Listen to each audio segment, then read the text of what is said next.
Alléluia. Je suis très content une fois de plus d'être parmi vous. On a eu de bons moments pendant la semaine, mais là, on va se séparer bientôt. Et je sais que ce ne sera qu'un au revoir, ça ne sera pas des adieux. Amen.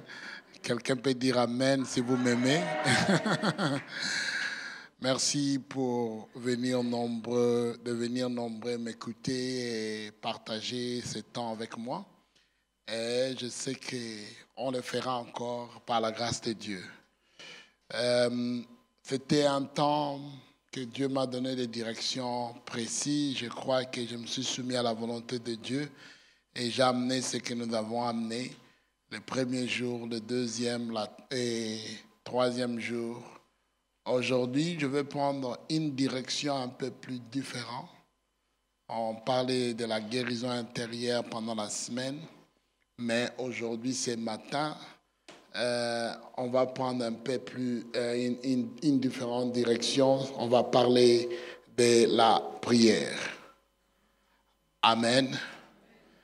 Donc, je sais que Dieu va faire quelque chose dans la vie de quelqu'un. Je voudrais remercier Zor, Christian, l'équipe, tout le monde de m'inviter. Il faut toujours m'inviter, sinon je ne viendrai pas. Je ne fais jamais inviter. Amen. Merci de m'avoir invité.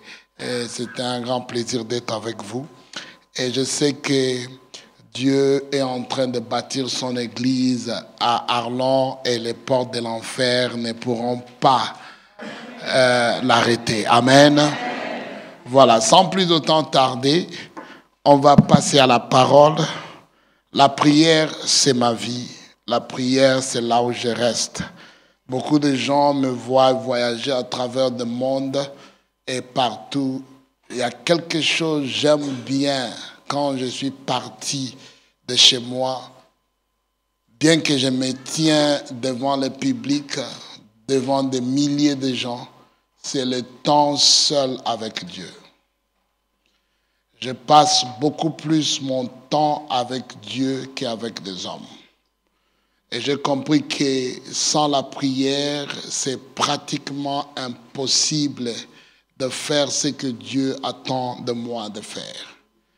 Je suis chez moi, ma femme le connaît. C'est quelque chose qui est rare, mais c'est comme ça que je vis.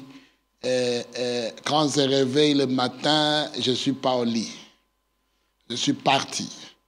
J'aime bien être avec Dieu. Parce que je comprends que dans cette vie, tu ne peux rien sans Dieu. Amen.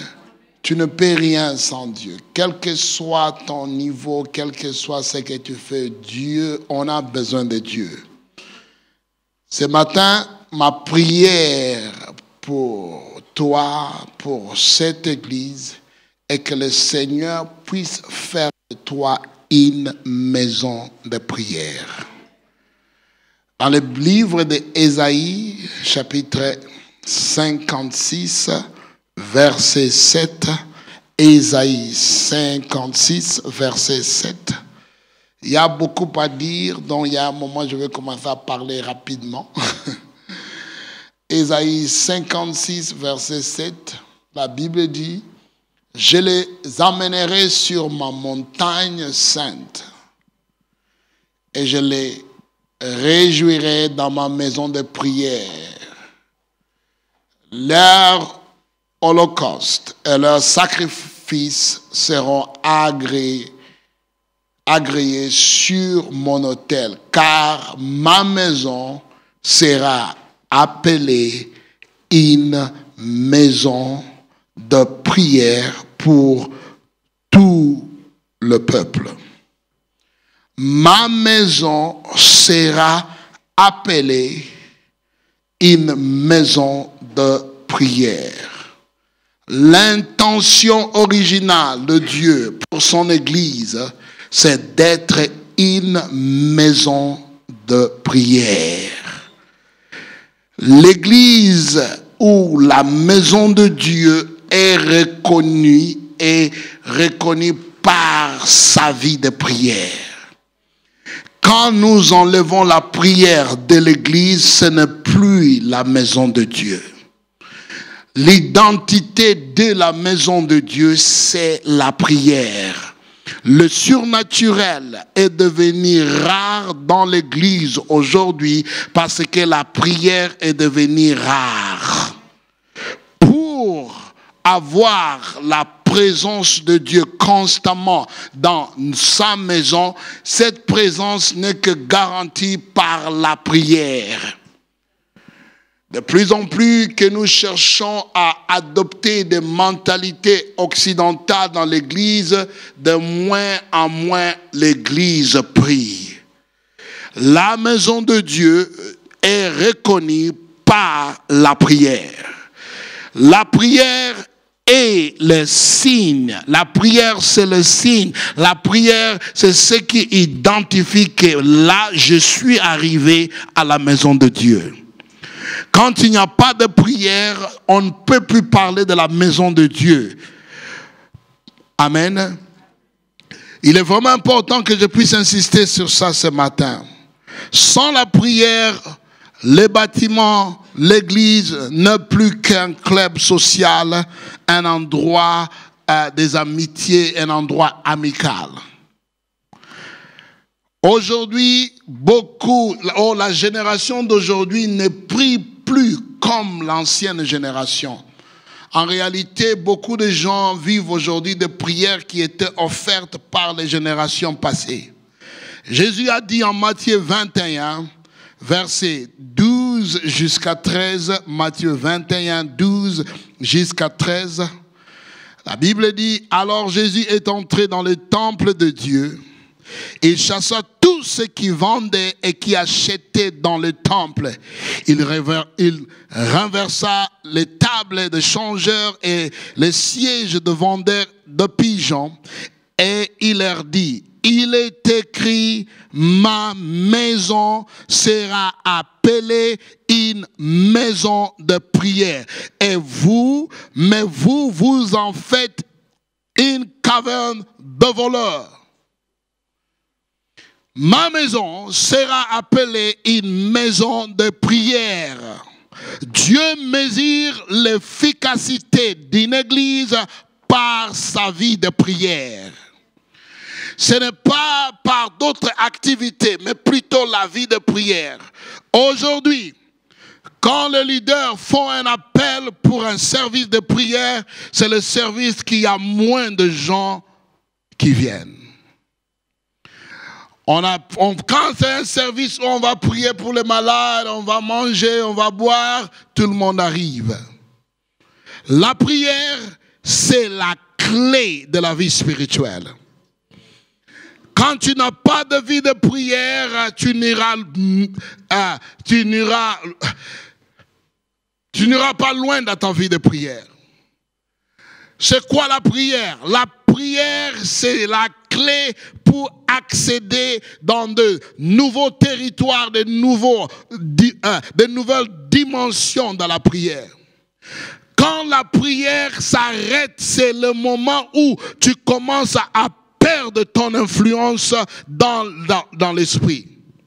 Mais quand tu te donnes dans la prière, c'est en ce moment-là que tu commences à conquérir des territoires et des places dans ta vie.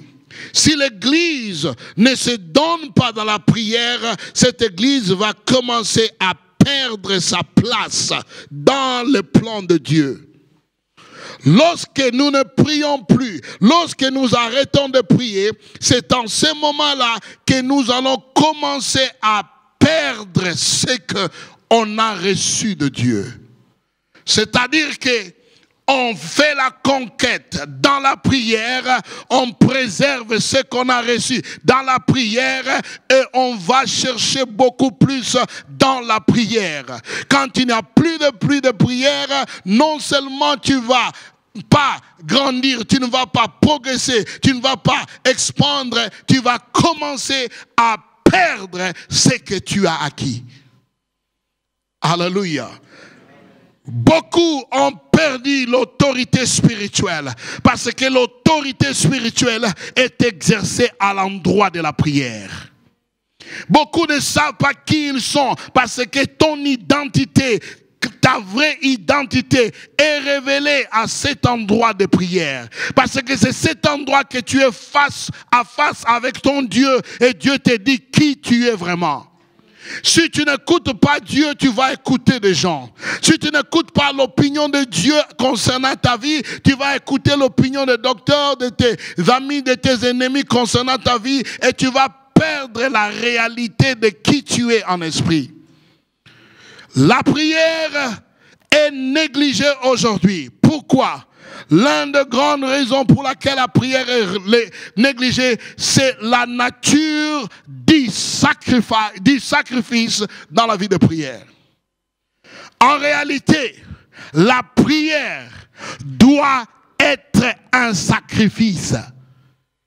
Je répète bien, la prière, ce n'est pas quelque chose que tu fais parce que tout est bien. Ce n'est pas quelque chose que tu fais parce que tout est confortable. Ce n'est pas quelque chose que tu fais parce que tu as le temps. Non, la prière, c'est quelque chose que tu fais pour quand tu dois créer le temps. Tu dois créer l'espace. Tu dois t'organiser. Tu dois dire, non, je ne te vois pas. Je ne vois pas mes amis. Je ne vois pas ma famille. Je dois être en prière. La prière doit être sacrifice. Presque tous les jours de ma vie, des fois je pars au lit à 22h, 23h, mais à 3h, 4h du matin, je suis debout pour la prière. Parce que je sais que la prière est un sacrifice. Tu ne peux pas prier si tu ne vois pas l'aspect du sacrifice dans ta prière. Notre premier appel en tant qu'enfant de Dieu, c'est un appel de sacrificateur. 1 Pierre 2, verset 5. 1 Pierre 2, verset 5. La Bible dit, 1 Pierre 2, verset 5, « Vous aussi, et vous-même, comme des pierres vivantes, édifiez-vous pour une maison spirituelle, un saint sacerdoce, afin d'offrir des victimes spirituelles agréable à Dieu par Jésus-Christ. » Nous sommes appelés à offrir des sacrifices. Je ne sais pas quelle version, mais dans ma version, ça dit sacrifice spirituel. En tant qu'enfant de Dieu, tu es un sacrificateur. Dis, je suis un sacrificateur. Nous sommes appelés à offrir des sacrifices. La première chose, la raison de l'existence de l'Église, c'est de vivre une vie de sacrifice. C'est pourquoi Jésus a dit, prends ta croix et suis-moi. Tu ne peux pas suivre Jésus dans ta voiture sans la croix. Tu ne peux pas suivre Jésus tellement dans ton confort. Pour suivre Jésus, tu prends la croix, tu le suis. Et cette croix-là représente le sacrifice. La prière doit être un sacrifice. Pourquoi ça doit être un sacrifice? Si vous lisez la Bible bien, vous allez voir que Dieu est attiré par nos sacrifices. Chaque fois que Dieu a vu un sacrifice, il a manifesté sa présence à cet endroit-là. Si ta prière n'est pas un sacrifice, c'est-à-dire ta prière, ta vie de prière, c'est comme de l'échange de la monnaie de ta vie, tu n'y aura pas de feu de Dieu dans ta vie. Quand Dieu voit un sacrifice, il répond à ce sacrifice en libérant son feu. Quand ta vie de prière n'est plus ou n'est pas un sacrifice, c'est-à-dire que tu donnes à Dieu la monnaie de ta vie, l'échange de ta vie, ce qui reste de ton temps, tu n'auras pas la présence de Dieu dans ta vie. La prière doit être un sacrifice. Le manque de prière aujourd'hui, c'est la raison pour laquelle il n'y a plus de feu et de puissance dans la vie chrétienne.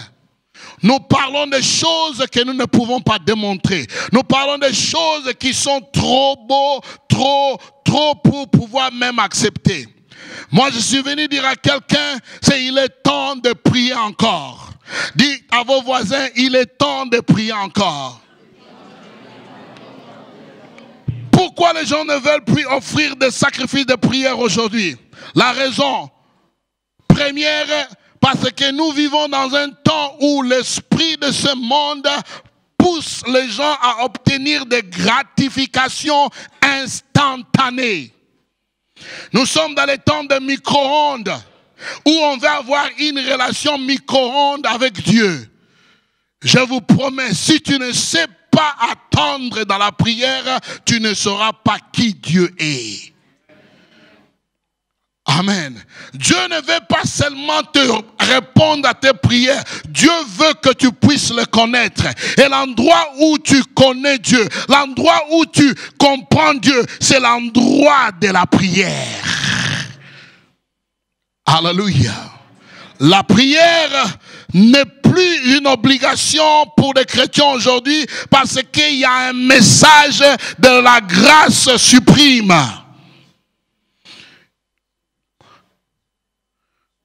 Suprême, merci. Excusez mon français, je suis anglophone.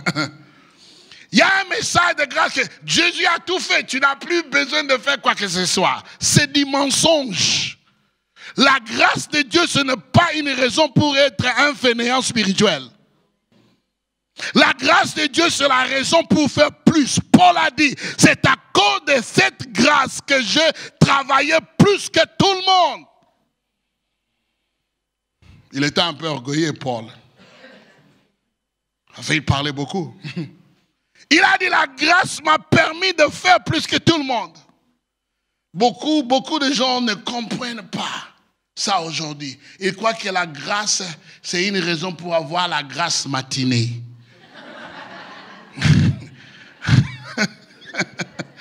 Alléluia. Je prie aujourd'hui que la grâce de Dieu vienne sur toi pour prier. Il y a des gens ici, vous allez vous réveiller à minuit et vous allez chercher la face du Seigneur à minuit. Quand le diable sort pour détruire, vous allez dire, pas à Arlon, pas chez moi, pas dans ma maison, pas dans ma famille. Je vous allez contrecarrer. Je déclare cet esprit de prière sur votre vie aujourd'hui au nom puissant de Jésus.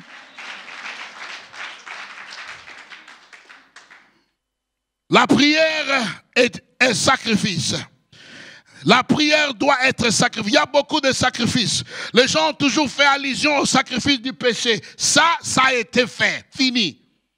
Tu ne dois pas te sacrifier à cause du péché. Mais il y a beaucoup plus de sacrifices qu'il faut offrir à Dieu. Le sacrifice de louange, le sacrifice de prière, le sacrifice d'intercession, les sacrifices de vente, de dons, de dîmes, tout ça, ce sont des sacrifices. Et si tu veux avoir une relation avec Dieu, tu dois être à l'autel.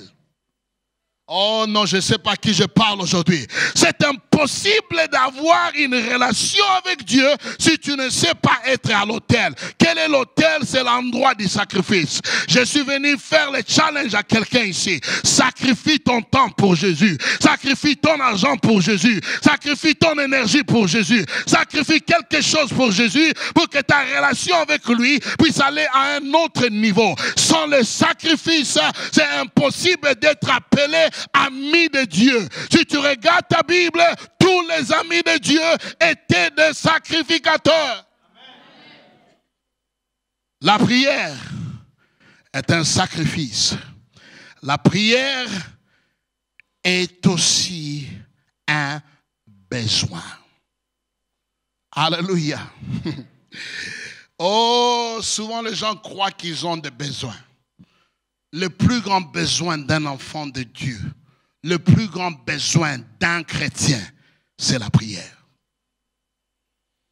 Luc 18, verset 1. Luc 18, verset 1. Luc 18, verset 1. La Bible dit, pour montrer qu'il est nécessaire de prier, pour montrer qu'il est nécessaire. Donc, la prière est nécessaire. Vous croyez que vous avez des nécessités? La première nécessité pour un enfant de Dieu, c'est la prière. Il a donné un parabole. Il a dit, pour montrer qu'il est nécessaire de prier constamment, sans jamais se décourager, sans jamais relâcher, Jésus rencontra les paraboles. Je n'ai pas le temps de parler des paraboles, je m'arrête seulement à ces versets-là. Il a dit, il ne faut jamais arrêter de prier. Ne lâche jamais avec ta vie de prière. Ne te fatigue pas avec ta vie de prière. Continue à prier. Si tu ne pries pas, tu vas tomber. Si tu ne pries pas, tu vas échouer. Si tu ne pries pas, tu ne pourras jamais faire ce que Dieu veut que tu puisses faire. Ne lâche jamais avec ta vie de prière. Nous avons toujours besoin de prier sans relâcher. Nous avons besoin de prier pour nos activités. Prier pour ta femme, prie pour ta famille, prie pour tes enfants, prie pour ton quartier, prie pour ta ville, prie pour ton gouvernement. Prie. La Bible dit quand tu arrêtes de prier, il y aura des troubles. La Bible dit prie pour Jérusalem, prie pour l'endroit où je vous ai emmené en captivité, parce que la paix de cet endroit-là dépend de votre prière. Alléluia. Il y a des gens qui sont secoués. Non, vous n'êtes pas secoués. Vous êtes seulement secoués parce que vous avez relâché dans la vie de prière. Alléluia. Priez pour vos leaders. Priez pour votre église. Priez pour votre ministère. La prière elle-même est le plus grand besoin de l'homme. Chaque échec peut être tracé dans cette manque de vie de prière. Tu n'as pas encore échoué si tu n'as pas arrêté de prière. Quelle que soit la parole des choses, tu n'as pas encore échoué. On échoue quand on lâche dans la prière. Quelle que soit la situation, quelle que soit la circonstance, n'arrête pas de prier. Parce que la prière change les choses. Dieu répond à la prière. Dieu est un Dieu qui répond à la prière. Peut-être on a dit que non, c'est fini. On a dit que tu as besoin d'une opération. On a dit que non, tu vas être déporté. On a dit que le contrat ne marchera pas. Écoute-moi bien, n'arrête jamais de prier. Si tu n'as pas eu un nom de Dieu, n'arrête jamais. Si tu n'as pas écouté Dieu, dit non. C'est-à-dire, probablement, c'est un oui. Alléluia. Pourquoi? La prière est un besoin. Beaucoup de gens prient seulement à cause de leurs besoins. Ça, c'est grave. Il ne faut pas prier à cause de tes besoins. Dieu sait que tu as besoin de prier. Donc si tu pries seulement à cause de tes besoins, Dieu te laissera constamment dans les besoins. Tu seras toujours dans les besoins parce que Dieu sait, s'il enlève les besoins de ta vie de prière s'arrête. Il ne faut pas prier à cause de tes besoins. Prie parce que la prière elle-même est un besoin. Alléluia. Je prie parce que j'aime Jésus. Je prie parce que je dois être dans sa présence. Je prie parce que je sais que je ne peux rien sans lui. Je prie parce que je sais qu'il est mon Père. Je prie parce que je veux avoir une relation avec lui. Je prie parce que je sais qu'il aime ma prière. Je ne prie pas parce que j'ai des besoins. Oui, on a tous des besoins. Mais mes besoins ne sont pas ma priorité. Alléluia. Il y a quelqu'un ici, ta vie de prière va changer aujourd'hui. Ta vie de prière va être transformée aujourd'hui. Quelle est ta motivation pour cette vie de prière? C'est ton besoin ou ton amour pour Dieu? Nous n'apprenons pas, si nous n'apprenons pas à chercher Dieu, à chercher la face de Dieu, quand tous nos besoins sont satisfaits, nous allons nous rappeler de lui quand les besoins vont arriver. Dieu dit, je dois ramener des besoins dans leur vie.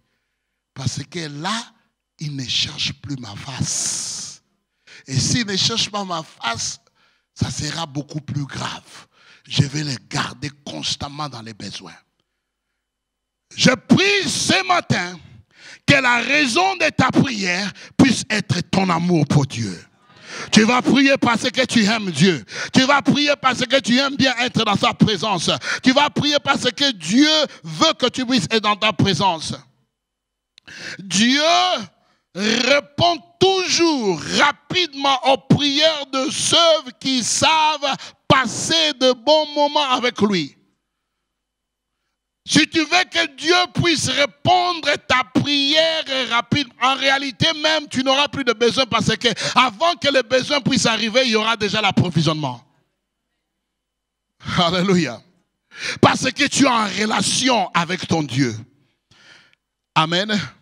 Dieu veut que nous puissions avoir une vie de prière parce que la vie de prière, c'est notre besoin primordial en tant que chrétien. La plupart des problèmes que nous avons aujourd'hui, c'est connecté au manque de vie de prière. La plupart des gens qui ne connaissent pas Dieu d'après, qui ne connaissent pas Dieu, ce sont les gens qui ont cherché Dieu seulement parce qu'ils avaient besoin. Dieu veut que tu puisses le connaître. Dieu veut qu'il va avoir une relation avec toi. Dieu veut que vous soyez connectés. Et cette connexion est possible à l'endroit de la prière. Dieu devient la relation, pas en liste de shopping. Il y a des gens qui ont de longues listes de requêtes. Un numéro 1, numéro 2, numéro 3, numéro 4. Arrête ton shopping list. Dieu n'est pas un supermarché. Il veut la relation. Alléluia. Dieu veut la relation. Dites à vos voisins, Dieu veut une relation avec toi. Parle à l'autre voisin, fait Dieu veut une relation. David n'avait pas de besoin et pourtant il n'a jamais quitté l'endroit de la prière. Abraham n'avait pas de besoin, mais il était un homme de prière. Ce n'est pas les besoins qui doivent nous animer, doivent nous motiver pour prier, mais c'est plutôt notre relation avec Dieu. Et je déclare aujourd'hui, ta relation va aller à un autre niveau. Ta relation va aller à un autre niveau. Pourquoi la prière? Parce que en tant qu'homme, la façon la plus facile de se rapprocher de Dieu, c'est dans la prière. Depuis que l'homme a été enlevé du jardin d'Éden qui est de la présence de Dieu, la manière la plus facile de rentrer dans la présence de Dieu, c'est la prière. Jésus, notre exemple. Jésus, notre exemple, il avait une vie de prière qui a choqué ses disciples. Ils l'ont demandé, écoute, dis-moi, qu'est-ce que tu fais là tout le temps? Tu es en train de prier pourquoi? Apprends-moi, qu'est-ce que tu fais? Jésus savait qu'en tant qu'homme, dans la chair, pour t'approcher de Dieu, c'est la prière. La Bible dit en Jacques chapitre 4 verset 8, Jacques chapitre 4 verset 8, approchez-vous de Dieu et il s'approchera de vous. Approchez-vous de Dieu et il s'approchera. Comment est-ce que tu peux t'approcher de Dieu? Tu ne peux que t'approcher de Dieu effectivement là où tu pries. L'endroit de la prière, c'est l'endroit de proximité avec Dieu. L'endroit de la prière, c'est l'endroit où Dieu devient ton voisin. Si tu n'as pas de vie de prière, c'est-à-dire Dieu est loin de toi. La prière est sacrifice, la prière est nécessité, la prière c'est l'endroit où nous nous approchons de Dieu. Amen. La Bible dit en Ésaïe verset 37, Ésaïe 37 plutôt, verset 3.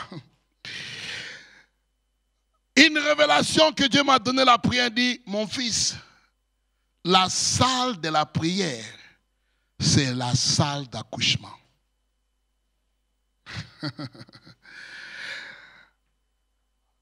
Voici ce que te fait dire Ézéchias. Ce jour est un jour d'angoisse, de châtiment, de honte. Nous sommes comme des femmes sur le point d'accoucher qui n'auraient pas la force de mettre leur enfant au monde. Alléluia. Sans vie de prière, tu es comme une femme qui a besoin d'une césarienne. Alléluia. Dieu merci, on a docteur Zor, il va faire la césarienne, mais est-ce que tu dois tout le temps accoucher par césarienne? Tu peux qu'avoir un nombre limité des enfants. Alléluia. Dieu veut te donner beaucoup plus. Cette façon d'accoucher par césarienne, ce n'est pas la meilleure façon d'accoucher. Dieu veut que tu puisses accoucher quelque chose de plus grand que ça. Alléluia. L'endroit de la prière, la salle de la prière, là où tu pars prier, c'est la place où tu pars accoucher. Alléluia. Il y a des douleurs dans la prière. Ce sont les douleurs d'enfantement.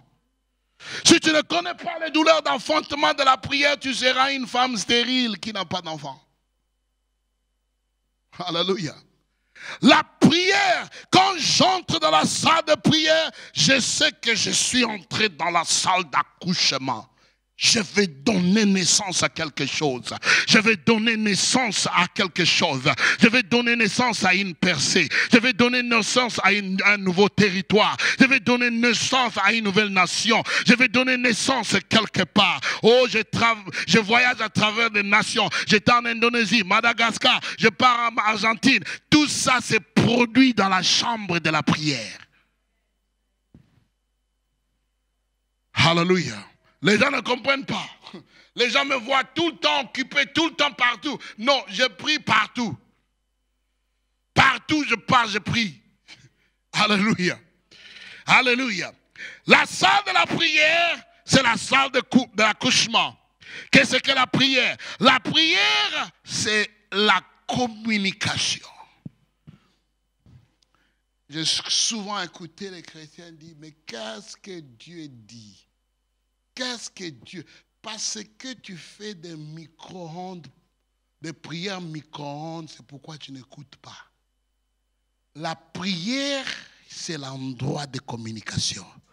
Tu parles à Dieu et Dieu te parle. Si tu veux écouter la voix de Dieu,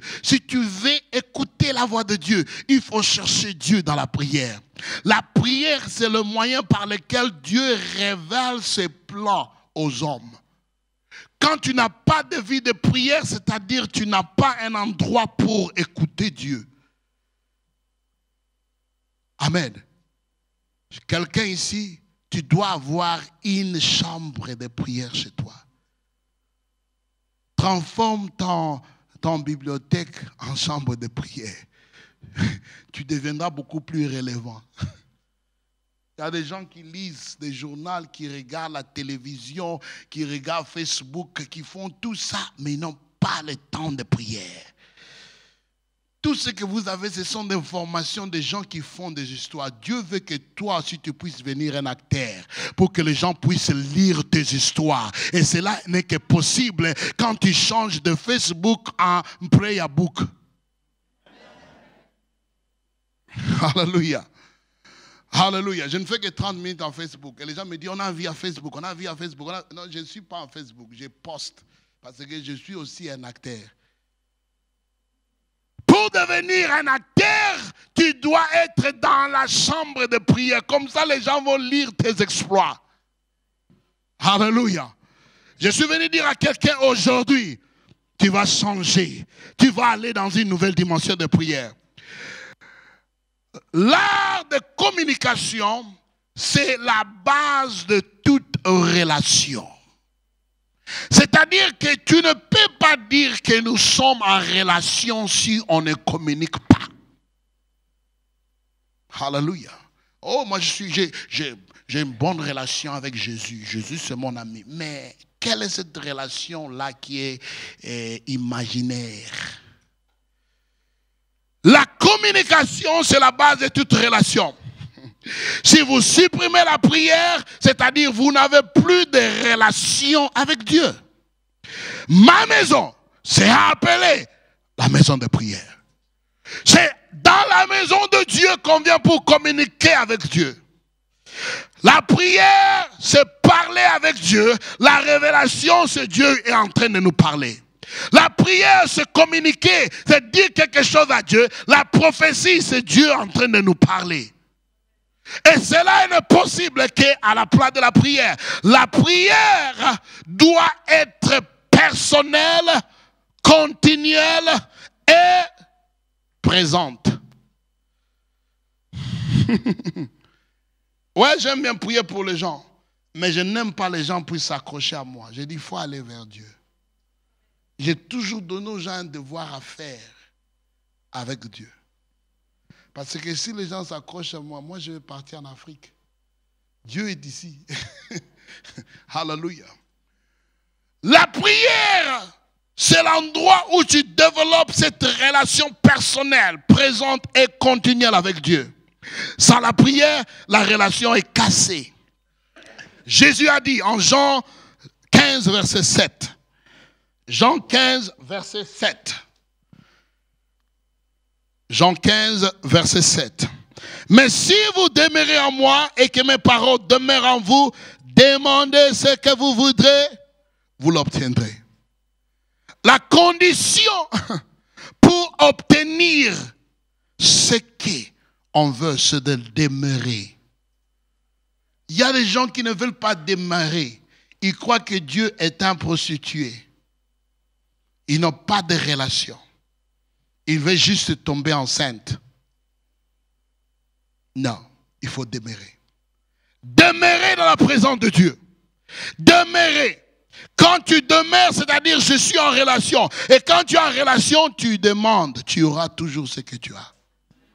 Le problème, ce n'est pas que Dieu ne veut pas répondre à nos prières. Le problème est que nous ne sommes pas en relation avec Dieu et nous demandons des choses. Alléluia. Quand tu n'es pas en relation avec quelqu'un, s'il te donne quelque chose, c'est parce qu'il veut seulement aider. Mais quand tu es en relation avec quelqu'un, donner, il devient une obligation. Vous êtes avec moi? Est-ce que vous comprenez un peu? Je sais qu'aujourd'hui, les gens ont des relations mécaniques, des relations de convenance. Ils ne mettent rien dans cette relation, pas Dieu. Quand tu es en relation avec Dieu, Dieu va fournir cette relation. Il va mettre les chocolats sur la table. Il va mettre la bonne nourriture pour toi. Il va mettre des fruits. C'est comme ça que Dieu est. Quand tu n'es pas en relation avec Dieu, Dieu dit, mais tu n'as jamais eu une table avec toi. Toi, tu ne passes que dire bonjour, allô, moi je dis bonjour. Allô? Il faut entrer chez moi, comme ça on va manger, on va dîner ensemble. C'est ça la relation. Tu ne peux pas dire bye bye, au revoir, bonjour et appeler ça relation. Dieu désire une relation. Dites à vos voisins, Dieu désire une relation. Dieu désire une relation. La prière, c'est l'endroit où tu veilles spirituellement. Dites à vos voisins, veillez. Oh non, ça c'est pas fort. Ça dit veillez. Il faut veiller. Beaucoup de chrétiens sont endormis. Et donc, alléluia. Jésus a dit veillez. Veillez. Veillez. Il y a deux choses que toi et moi nous devons veiller pour cela. La première chose, c'est le retour de Jésus. La deuxième chose, c'est l'attaque du diable. La Bible dit, Satan n'attaque pas tout le monde. Il va à côté comme un lion, cherchant qui il peut dévorer. Ce sont seulement ceux qui sont distraits qui seront dévorés. Quand tu veilles dans la prière, tu dis non, pas ici, pas chez moi, pas chez moi, pas avec mes enfants. Tu ne touches pas mes affaires, tu ne touches pas mon travail. Pas ici, Satan, pas ici. Quand tu veilles, tu es vigilant. La prière, c'est l'endroit où tu deviens vigilant. Dieu t'appelle à être les sentinelles de ta famille. Dieu t'appelle à être le sentinelle de tes enfants. Dieu t'appelle à être le sentinelle de tes affaires. Tu dois veiller en la prière. Satan va toujours attaquer, c'est ça son travail. Oh, Satan va attaquer. Il n'a rien d'autre à faire. C'est seulement quand tu commences à te battre avec tes frères et tes familles, c'est à ce moment-là que Satan peut aller en vacances. Parce qu'il n'a plus besoin de travailler, parce que vous travaillez pour lui. Satan va toujours attaquer. Et comme il va attaquer, tu dois être vigilant. Comment être vigilant? On est vigilant en prière.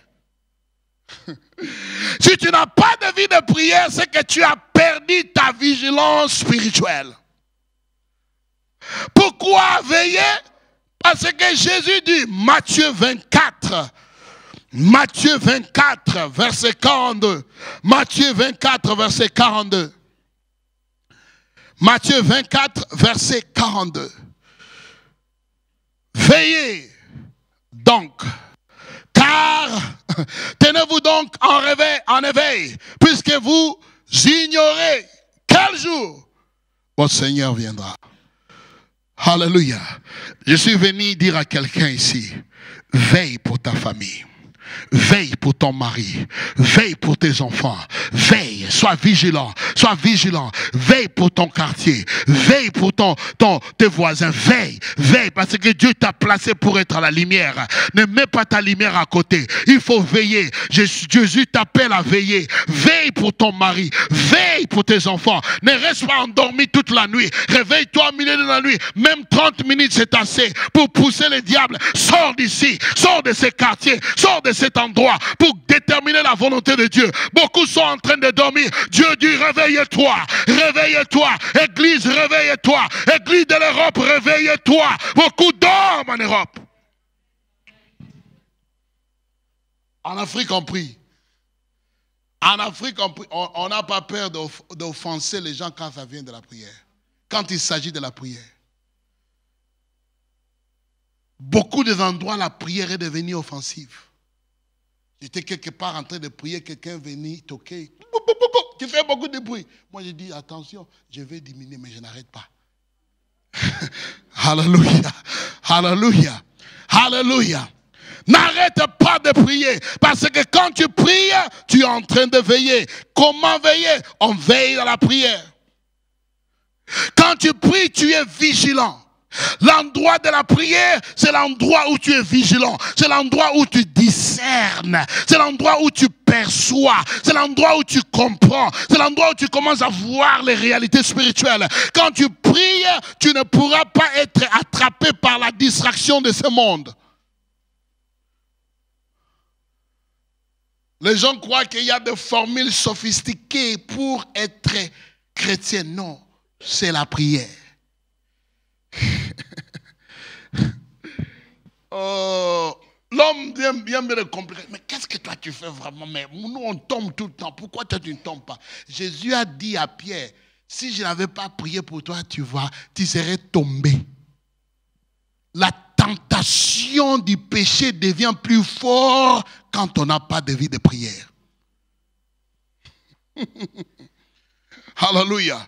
Pourquoi je dois prier? Parce que dans la prière, je suis en train de veiller pour ma famille. Je suis en train de veiller pour mes affaires. Je suis en train de veiller pour mon ministère. Je suis en train de veiller pour mon mariage. Je suis en train de veiller pour mes enfants. C'est à l'endroit de la prière que je veille pour le retour de Jésus. Je ne voudrais pas rater l'enlèvement. Jésus revient bientôt et je dois être vigilant. Beaucoup ne sont plus vigilants. Ils croient que ça va être dans les milliers d'années. Vous serez surpris. Réveillez-vous, veillez dans la prière.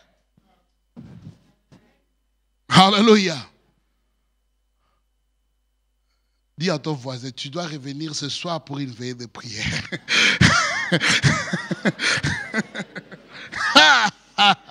Si tu essayes ça, je suis sûr que tu auras une grande surprise. Alléluia. Veillez, veillez. Écoutez, le diable n'est pas fort. Il est seulement fort quand on perd notre vigilance spirituelle. Alléluia. Jésus revient pour l'Église qui est en train de veiller. Parole d'espoir, veillez. Veillez. Ne lâchez pas. Ne laissez pas tomber la prière. C'est la prière qui va changer les choses. C'est la prière qui va détruire les diables. C'est la prière qui va pousser les diables en dehors de votre territoire. Ne relâchez pas. Même si vous avez l'impression que ça ne marche plus, c'est pas vrai. Les gens qui prient 2 fois, 3e fois, ils ne sont pas prêts à prier. Il y a une différence entre 20 répétitions et persistant dans la prière. Oh, les gens sont confondus, c'est pas pareil. Mais il ne faut pas être confondu. Il y a une persistance dans la prière. Je veille. Et c'est pourquoi ne sous-estimez pas la puissance de prier en langue. Parce que quand tu pries en français, après 5 minutes, toute la grammaire est finie. Alléluia. Venez dans ma chambre de prière. Vous allez voir que je ne pense pas beaucoup de temps à prier en anglais. Ce n'est pas mon souci. Ce n'est pas ça. Ça, j'appelle ça, c'est là où j'entre dans la chair. La prière, c'est quelque chose que tu fais en esprit. De plus tu pries en esprit, de plus tu deviens spirituellement alerte. Alléluia. Pourquoi je prie? Parce que je dois veiller. Je dois veiller pour mon ministère. Je dois veiller pour mes enfants. Et Dieu m'en a donné beaucoup. Je dois veiller pour eux. Un jour, j'étais en prière. J'ai vu quelqu'un voulait violer ma fille. Et je suis allé. Elle avait 14 ans. Et ce garçon-là avait 20 ans. J'ai dit à ce garçon, les jours où je te vois devant ma maison, je vais te cogner avec ma voiture.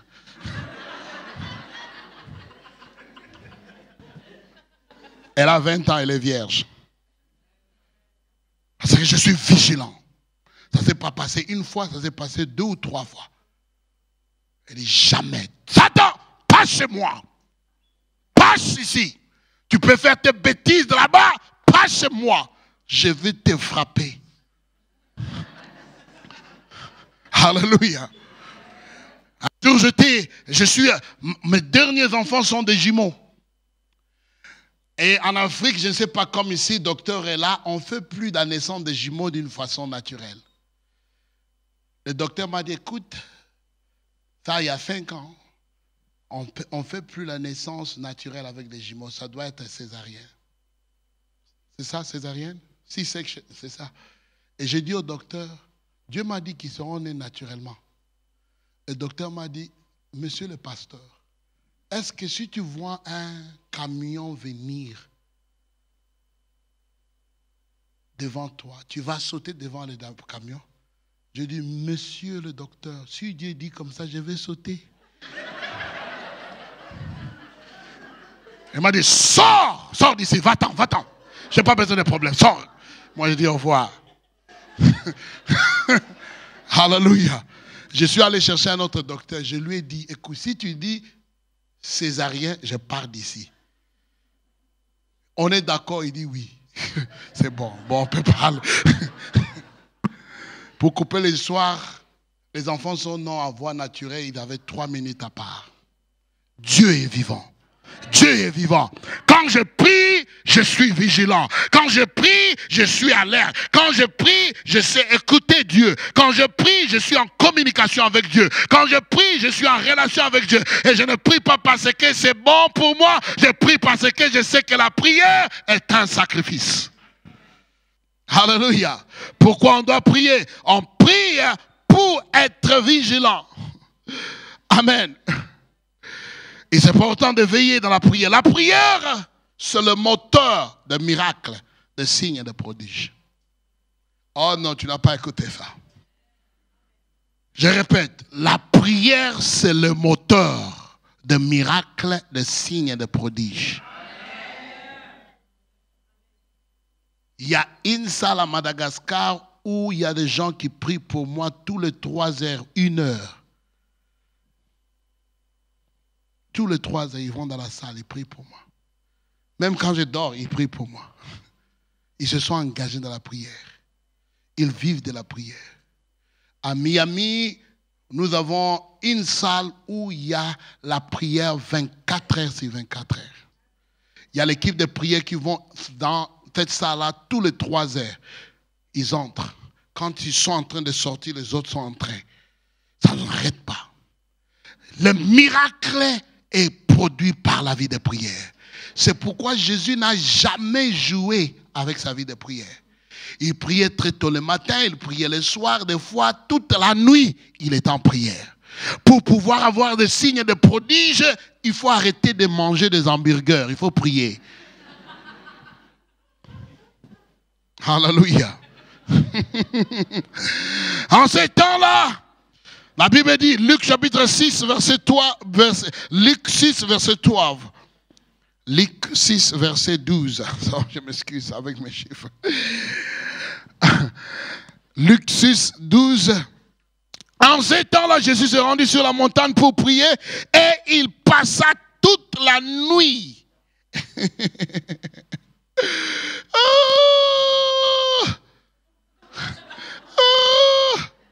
C'est choquant. Hein? La Bible dit il avait l'onction sans mesure. Il était fort plus que les plus forts. Mais il n'a jamais échoué de prier. Qui vous dit que la grâce est une excuse pour ne pas prier? Qui t'a dit parce que tu peux manger des burgers et tu ne peux pas prier? Il a prié toute la nuit. Verset 19. Vas-y au verset 19. Qu'est-ce que ça veut dire? Après avoir prié toute la nuit, et toute la foule cherchait à le toucher parce qu'une force sortait de lui. J'ai toujours dit au pasteur, parce que j'enseigne toujours au pasteur, est-ce que tu vas avoir un service de miracle? Il ne faut pas dormir cette nuit-là.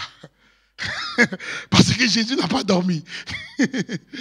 Si tu veux avoir des miracles, il ne faut pas dormir, il faut prier. Tu vas dormir lundi. Je dis ça à mes pasteurs. Nous avons beaucoup de pasteurs qui sont sous notre ministère. J'ai dit, la prière, Jésus, Dieu, 100% sur la terre. Il va passer toute la nuit en prière. Et toi, tu dors toute la nuit après avoir mangé un gros hamburger gros. Un steak qui est impossible à avaler. Alléluia. La prière, c'est le moteur des miracles. Là où il y a la vie de prière, il y aura toujours des miracles. Le miracle devient normal là où la prière est normale. Le miracle devient au quotidien là où la prière est au quotidien. Le miracle devient du tic-au-tac là où la prière devient du tic-au-tac. Si on doit vous forcer de prier, vous n'êtes pas prêt à avoir l'abondance des miracles. Le miracle est associé à la prière. Amen. La prière, c'est ce que tu fais dans les secrets. Alléluia. Je n'aime pas publier ma vie de prière. J'en parle. Des fois, si tu es près de moi, tu vas croire que je ne prie pas. Quand je me lève debout dans la nuit, même pour aller pisser, je ne pars plus au lit. Je ne pars plus. Avant de rentrer au lit, je dois faire ça shukuru bababayata. Je dois tabasser les démons un peu avant d'aller dormir. Alléluia. Pourquoi tu t'es réveillé la nuit pendant que les autres dorment? Parce que Dieu dit réveille-toi un peu, il y a quelque chose qui se passe quelque part. Tu te réveilles, tu passes aux toilettes et puis tu te réveilles. Pas un chrétien. Quand tu te réveilles la nuit, ne rentre pas au lit avant d'avoir parlé à Dieu. Alléluia. Sinon, tu seras victime de l'ennemi. La prière, c'est ce qui se passe dans les secrets. Matthieu 6, verset 6.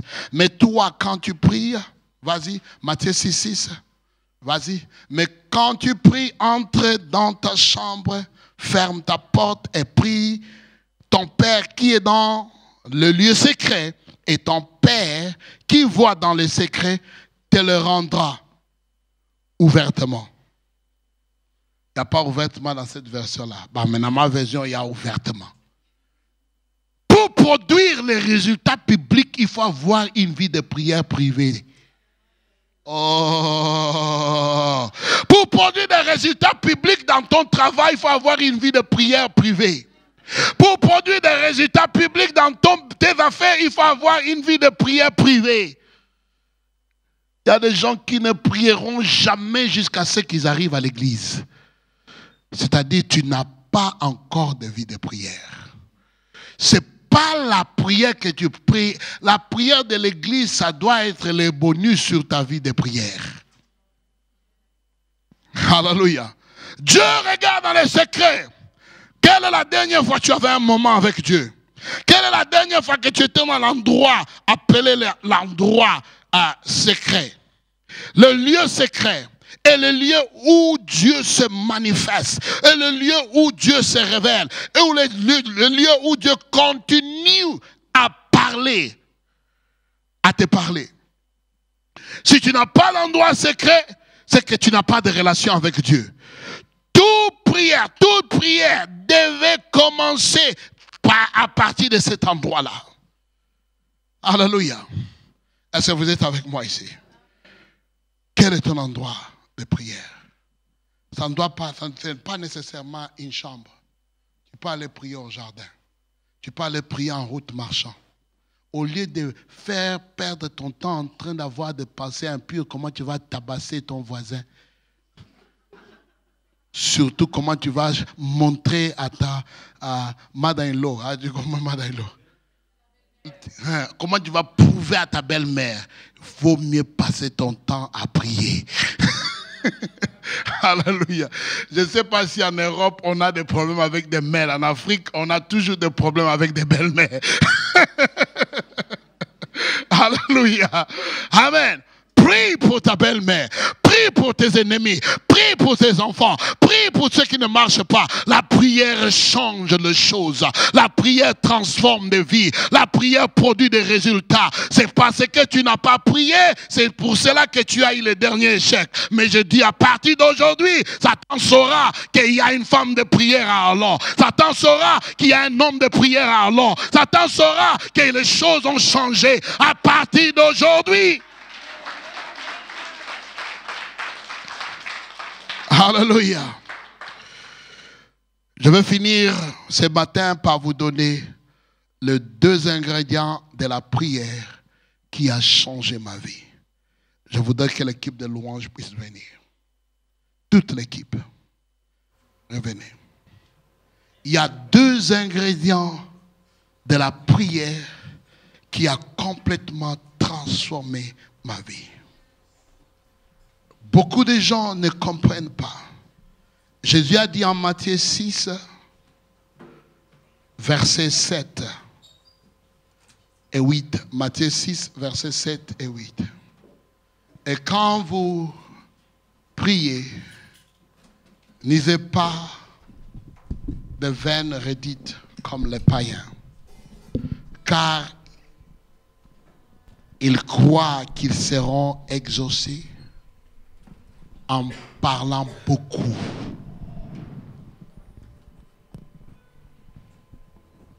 Ne leur rassemblez donc pas, car votre Père sait de quoi vous avez besoin, avant que vous lui demandiez.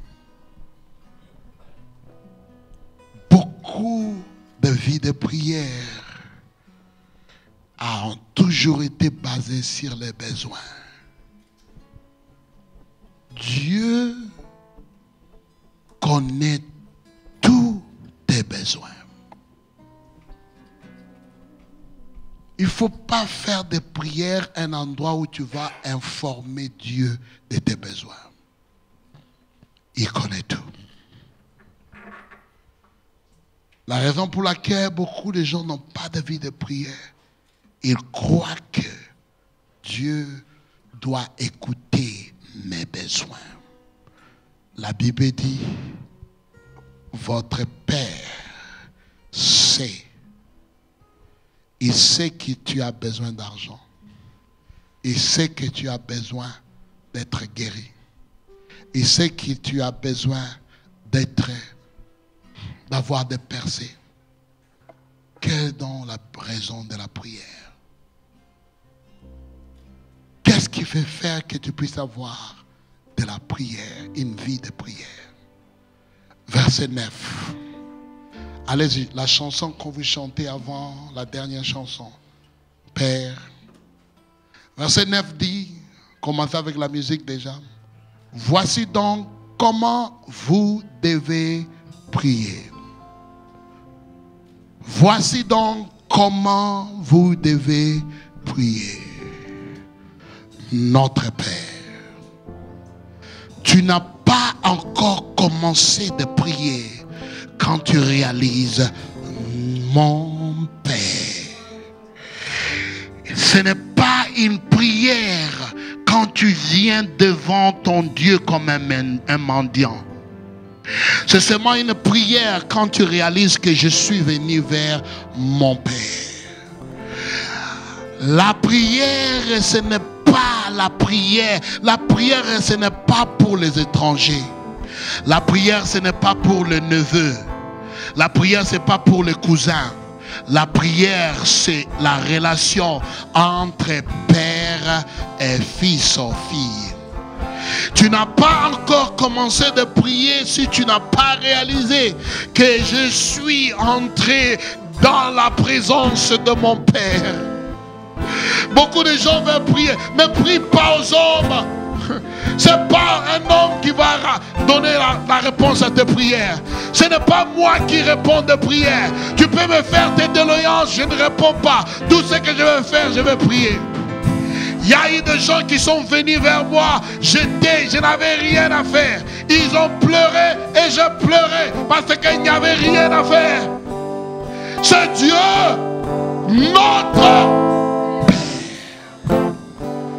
Si tu n'as pas la révélation de Dieu le Père, si tu ne comprends pas que Dieu est ton Père, c'est que tu n'as pas encore commencé une vie de prière. Tu ne pries pas comme un étranger.